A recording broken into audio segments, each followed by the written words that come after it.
영상이 너무 길어 여기에서 잘랐습니다. 앞부분은 먼저 본 영상을 보시기 바랍니다. 그러면 문성공의 문화시중은 지어낸 거냐?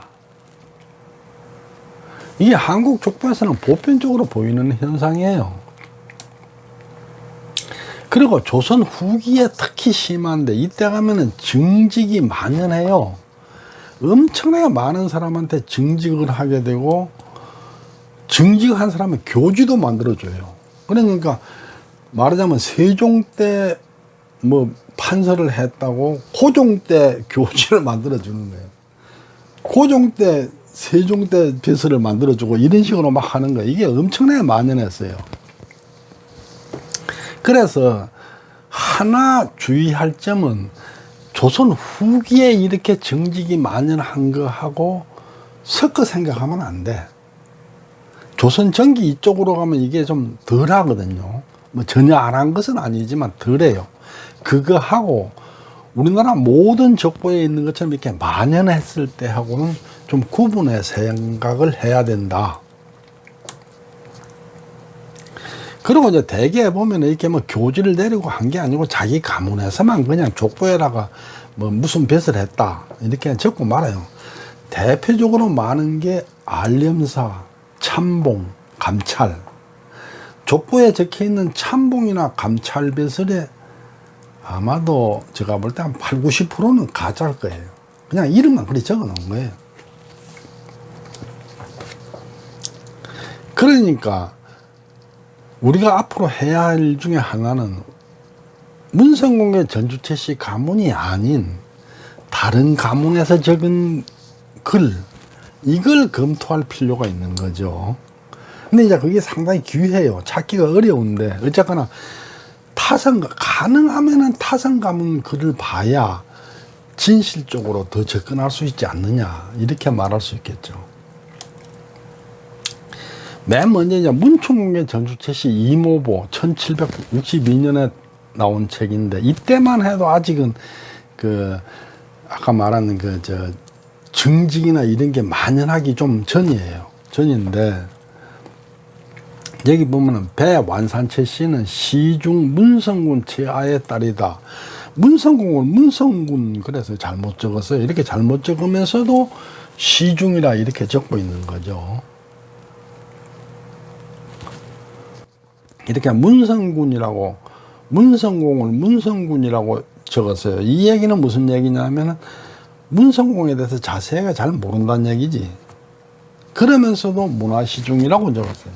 그 얘기는 문화시중이라고 널리 알려져 있다. 문성공보다 문화시중이 더 유명하다. 이런 얘기가 되는 거예요. 전주시 족보 자손록을 보면은 정경부인 전주채 씨는 아버지가 사원서 직장 동정 의리인이고 할아버지가 중랑장 용봉이고 증조부가 문화시중 평장사 완산군 시효 문성공이다. 이렇게 적혀 있어요. 여기도 보면 문화시중이라고 그랬어요. 이 문화시중 평장사 그랬는데, 문화시중 평장사 그랬는데, 엄격히 말하면은 문화시중과 평장사는 달라요. 문화시중은 수상이고 평장사는 부수상이에요. 잘못 적은 거지.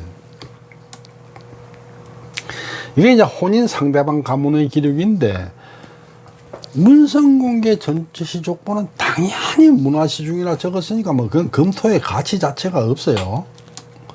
그런데 이제 혼인 상대방 가문 족보에도 시중이라고 적었어요. 그런데 이제 혼인 상대방도 자기 할머니의 조상이니까 말하자면 조상 미화의 일환일 수도 있다, 이렇게 볼 수도 있고, 또 전주채씨 족보를 보고 그걸 인용해서 적었다, 이렇게 말할 수도 있겠죠. 그것도 있겠으나 어쨌거나 그래도 전주채씨 가문 족보보다는 좀 더 약간은 객관성을 가질 수 있지 않느냐, 이렇게 볼 수 있겠죠. 근데 문성공 관련 고문헌을, 이게 사실은 그 조선 전기나 고려 말기 기록을 찾아봐야 되는데 족보 말고 다양한 다른 문헌을 찾아봐야 돼요.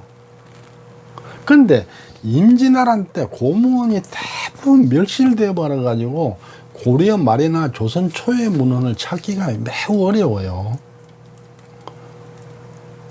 그러니까 고려시대나 조선 전기 고문은 매우 희귀하죠. 그래서 이제 당시 상황을 고려하지 않을 수가 없어요. 다 없어져 버린 걸 어떻게 찾겠어요? 암계공 묘갈명 하는 그 묘갈이 있어요. 이 묘갈명은 중랑장공파 남원종의 8세 암계공 최연선의 묘갈명인데, 이분은 그 조선 중종 때, 조선 중종 때, 성종 때 문과에 급제를 해가지고 성종, 연산군, 중종 이때까지 그 벼슬에 계신 분이에요. 근데 이 글을 누가 썼냐면 석계공 최명룡이 지었어요. 최명룡은 1567년에 태어나서 1621년에 돌아가셨죠.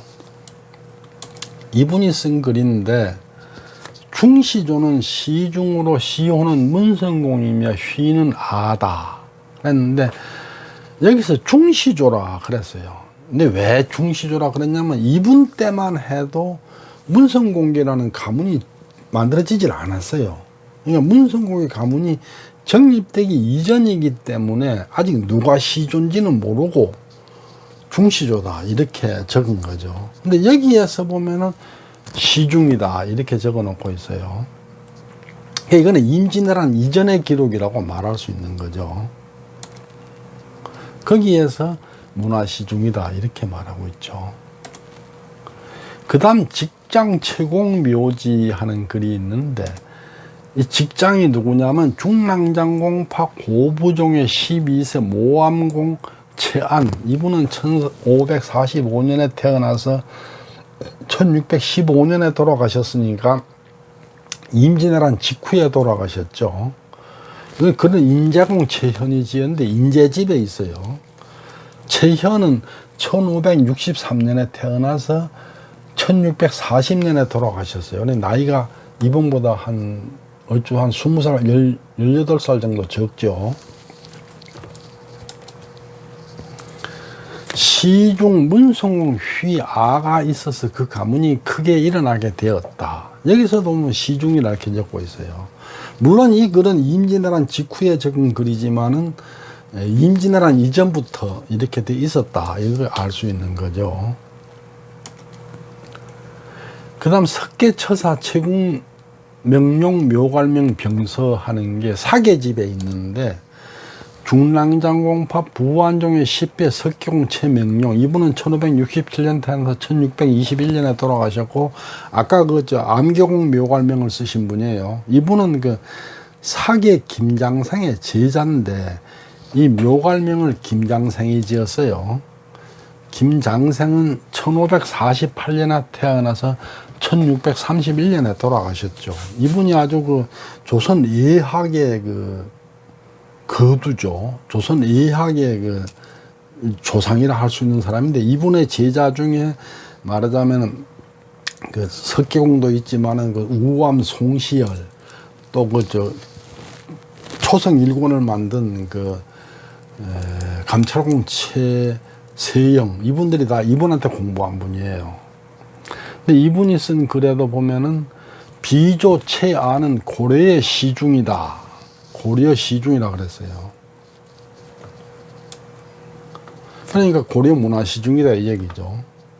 이것도 물론, 이 글도 물론 이제 임진왜란 이후에 쓴 글이지만은, 그리고 아주 저명인사이기 때문에 이분 사계 김장생이라는 아주 저명인사가 쓴 글인데, 여기에도 보면은 이렇게 문화시중이라 했어요.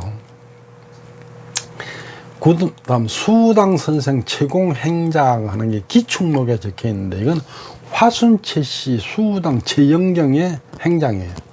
최영경은 1529년에 태어나서 1590년 임진왜란 이전에 죽었어요.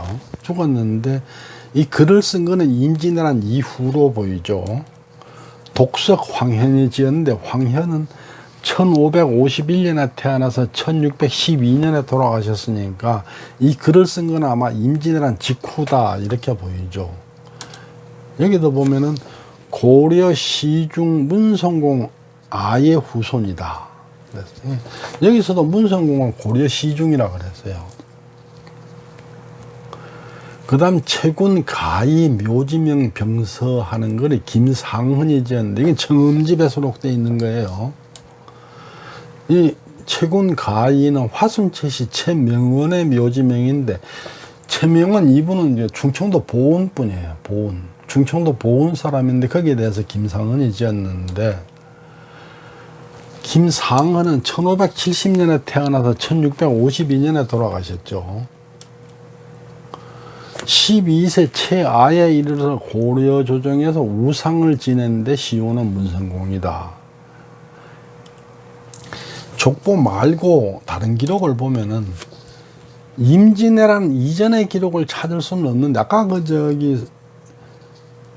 암경 묘갈명은 임진왜란 이전 기록일 수도 있어요. 그렇긴 한데 찾을 수가 없어요. 그런데 임진왜란 직후 내지는 그 무렵의 기록은 전부 문화시중이라 그랬어요. 그리고 화순채씨 가문 기록에서도 문화시중이라 그랬어요. 아주 광범위한 지역. 그러니까 아까 암경묘갈은 전라북도 남원, 그 다음 직장채공묘관은 전라북도 정읍, 고부, 그리고 또 이제 아까 그리고 또 채군 가이 묘지명, 그거는 충청도 보은, 그 수우당은 경상북도 김천, 이렇게 아주 넓은 지역에서 김천, 남원, 정읍, 또 여기 보은, 이렇게 아주 넓은 지역에서 문화시중으로 알려져 있어요. 임진왜란 무렵에. 그러니까 임진왜란 이전부터 이렇게 넓은 지역에, 아주 광범위한 지역에 임진왜란 이전부터 문화시중이라고 인식이 되어 있었다 하는 걸 알 수 있어요.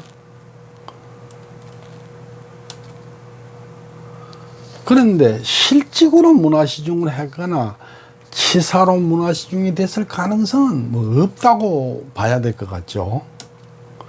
그런데 증직이나 검교로서의 가능성은 있어요. 있는데 박용윤의 명단에 73명에서는 빠졌어요.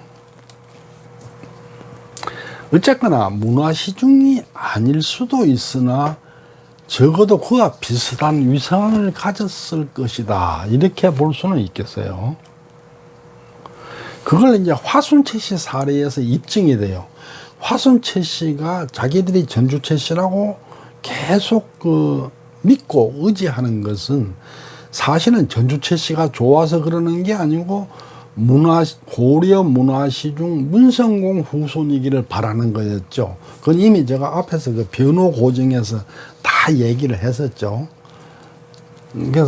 그래서 그런 거기 때문에 거기서 입증이 된다, 이렇게 보여요. 다음번에 마지막으로 문성공이 가졌던 사회적 위상, 그 위상에 대해서 한번 살펴보도록 하겠습니다. 경청해 주셔서 감사합니다.